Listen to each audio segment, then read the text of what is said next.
Hello, hi, welcome to my hotel room. I have been really exhausted lately. Having two kids under 5 explains that, I think. So I'm very excited to be having a couple of nights in this budget Hilton to get some really good sleep. I've been trying to tackle this tiredness in my daily life over the past couple of weeks with an official sort of sleep reset. And being poised in this hotel room to get a great night of sleep tonight feels like the perfect time to talk to you about it. Now, you might have heard me talk before about how I can fall into the trap of trying to over-optimize things to do with my health, wellness, fitness, that sort of thing. Really strive for 100% A+, when 87% B+ might be just as good and a whole lot less stressful to make happen. So with this current sleep reset, I was very mindful of looking for easy changes I could make that wouldn't stress me out too much, wouldn't give me any sleep anxiety, and might actually help improve my situation.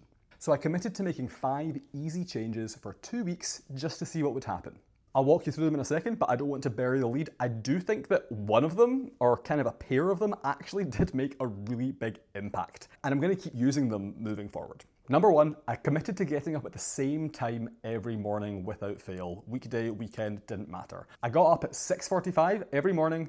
The baby gets up at 7, so that gave me 15 minutes of me time, in which I immediately set about doing reset number 2, which was get outside, get some morning sunlight, 10 minutes to be specific. Those two things together, both consistency and morning sunlight, have been shown time and time again to improve your sleep, and they're fairly easy to do, they're zero cost, don't require that much willpower.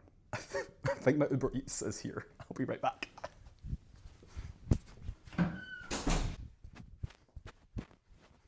Yeah, okay, hello. I'm gonna wrap this up because my food's here. No, I'm not serious. I'm gonna give you the rest of the scoop on sleep.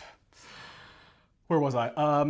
Third sleep reset, I committed to stopping caffeine intake past midday.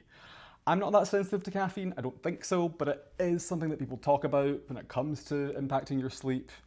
It wasn't that big of a deal for me to not have an afternoon cup of coffee, but have it at 11 in the morning instead. So I gave it a try. That gets us to the end of the day. Sleep reset number 4, I said no screens in the hour before bed, if at all possible. Of course, that's not always the most realistic, but I really tried to stick to it. I wasn't just scrolling on my phone, I wasn't mindlessly watching TV, I would read a book, I would journal. As I said, we're going for solid B+, not perfection. Final sleep reset number 5, to balance out the first one, was I committed to going to bed at the same time every night too, namely 9:45. That sounds so lame, especially for a weekend, but it was a short commitment. I wanted to give myself a solid amount of time in bed to get some good sleep. But yeah, thinking about my hardcore party days, the thought of me having hardcore party days is very amusing to me. In college, in uni, when I would stay up till 3 in the morning, that just seems so early. But I stuck to it. So I was super into this reset 2-week period. I was filming all these video diary entries to make a montage, but I realized pretty quickly that some things were having an impact and some just weren't. Now, I know from a scientific perspective I have no control. I can't possibly know what was improving my sleep and what wasn't, but I've still got a pretty good hunch. Ultimately, those 9 hours in bed trying to sleep, that consistent bedtime and wake time, kind of married together to give me just a great night of sleep. I'm not convinced that screens were making a whole lot of difference to my sleep quality.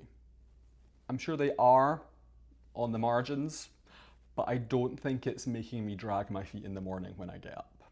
Caffeine, who knows? Morning sunlight, it was nice to get some fresh air, nice to be out there, but I really think the biggest impact here was just getting more time to sleep.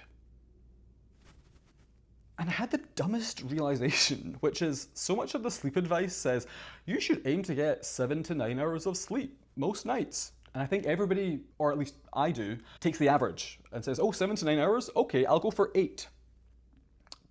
But the advice isn't get 8 hours of sleep, it's get 7 to 9. There's a window. And I think what this little 2-week sleep reset has made me realize is that I might just be one of the people at the slightly more extreme end who needs 9 hours to function, to feel good, to not be an irritable little So that's what I wanted to share with you. If you're struggling with your energy levels, with sleep, with feelings of exhaustion, yes, you could be tinkering with blue light blocking glasses and the perfect supplement regimen to dial in all of the relevant neurochemistry. But before you do that, have you tried just sleeping a bit more? It's not the sexy answer, it's not the fun answer, it's not the Jekyll and Hyde Frankenstein in their lab answer. But it might be the answer that gets you what you want. So, give it a go. That's all I've got for you, so I'm gonna go eat my dinner and then take this baby for a ride. Goodbye.